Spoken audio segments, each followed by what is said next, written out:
Good morning বন্ধুরা, তোমাদের জানাই দোল পূর্ণিমার অনেক অনেক শুভেচ্ছা। আর আজকের হলো দোল, আর ভিডিওটা অনেক পরে যাচ্ছে যদিও।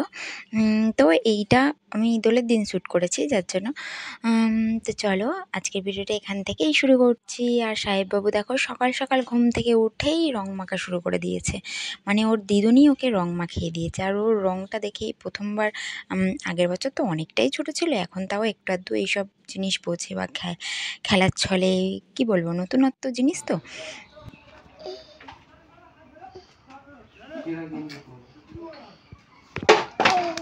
এ মাসি কি করছে রে?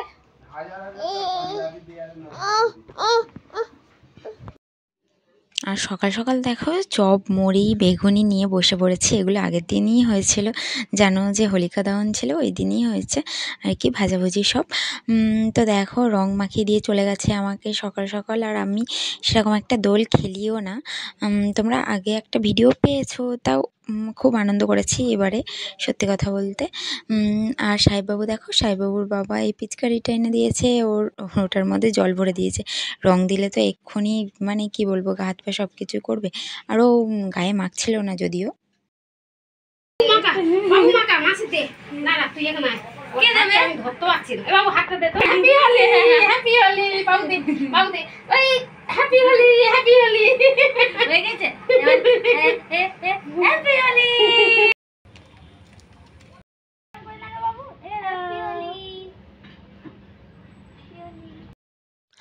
তো আগের দিন হয়েছে মাংস ভাত হয়ে গেছিলো, তো যার জন্য দোলের দিন হয়নি আর কি।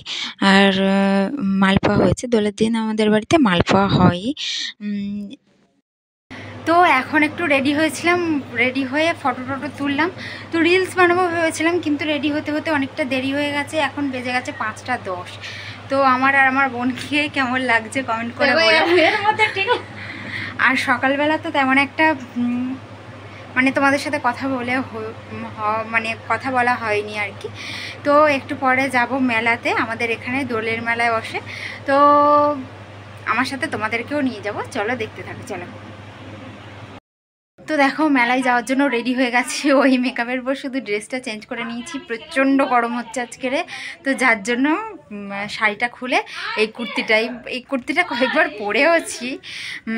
তো এখন যাচ্ছি মেলায়। বাইরে আবার আকাশ হুড়মুড় দুড়মুড় করছে, জানি না বৃষ্টি চলে এলে তো, বড়রা হলে ব্যাপারটা আলাদা, কিন্তু সাহেববাবু আছে তো একটু চিন্তা আছে। তো আজকে মেলাটা থাকে 1 মাস, 1 মাস না 15 দিন এরকম থাকে। তো চলো ঘুরে আসি। আর হ্যাঁ, দোলের ঠাকুর কিন্তু অবশ্যই দেখতে ভুলো না তোমরা। তো চলো আমাদের সাথে চলো।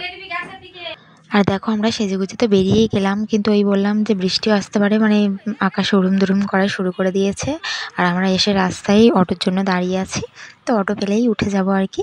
আর আমি, মা, মধু আর বাবু আর বাবা যাচ্ছি, এই কজনই। আর এটা হলো আমাদের পঞ্চনন্দের মন্দির আর কি। তো চলো আমরা মেলার কাছাকাছি চলে এসেছি, আর 2-1 ফোঁটা বৃষ্টিও শুরু হয়ে গেছে। তো জানি না কি হবে, রাস্তার মধ্যে যদি দালান পর্যন্ত পৌঁছতে পারি তাও ভালো। তো সাহেববাবুকে নিয়ে মা আগে আগে যাচ্ছে, আর আমি আর বোন পিছনে যাচ্ছি। আর বললাম 2-4 ফোঁটা বৃষ্টি পড়ে গেছে, আর আমরা দেখো এই দোকানটায় দাঁড়িয়ে আছি, কারণ বৃষ্টির। আর সাহেববাবু ঘুমিয়েও পড়েছিল, আর মেলার মধ্যে তেমন লোকও ছিল না। আমরা তাড়াতাড়ি যদিও এসেছি, তাহলেও হয়তো ওয়েদারের জন্যই মানুষ আসেনি, নাহলে এই মেলাতে প্রচুর প্রচুর প্রচুর ভিড় হয় দোলের দিনকে, বিশেষ করে দোলের মেলা যেহেতু। আর একটা মেলা টেলা হলেই মানুষের এমনিই তো ভিড় হয়। আর আমরা এখন যাচ্ছি, মানে পুজোর, যেখানে পুজো হয়েছে ঠাকুর উঠেছে ওখানেই যাচ্ছি।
দেখো আমরা এসে এই যে দালান বাড়ির মধ্যে আটকেই পড়েছি, ঝড় বৃষ্টি বাইরে প্রচণ্ড হারে হচ্ছে, আর দেখো লোডশেডিংও হয়ে গেছে। তো এখানে জেনারেটরের ব্যবস্থা ছিল যেহেতু, তো আবার আলো চলে এসেছিলো। তো কথায় আছে রাখে হরি মারে কে, আর মারে হরি রাখে কে, সেরকমই আর কি।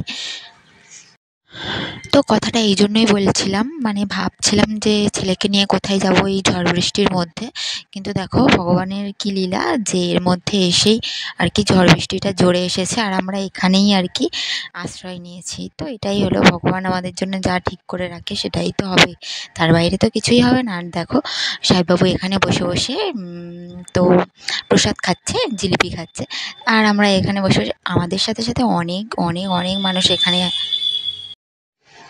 আর বৃষ্টিটা কমার তো নামগন্ধই নেই, আমরা এখানে বসে আছি প্রায় ঘন্টাখানেক ধরে। আর আমার বোন এখানে বসে বসে বোর হয়ে যাচ্ছে, কিছু করার নেই। সাহেববাবুও ভয় পাচ্ছে যেহেতু বিদ্যুৎ চমকাচ্ছে সেই জন্য।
বৃষ্টি একেবারেই কমছিল না, সেই জন্য বাবা একটা টোটো ডেকে এনেছিল, আর আমরা টোটোতে উঠে গেলাম। এখন আর মেলার মধ্যে মানে মেলার কিছুই দেখার নেই, কারণ সব দোকানেরই ঝাঁপ পড়ে গেছে, সব মেলা দেখা মাটি হয়ে গেল, মানে সব ব্যবসায়ীদেরও প্রচুর প্রচুর ক্ষতি হলো, কি আর বলবো।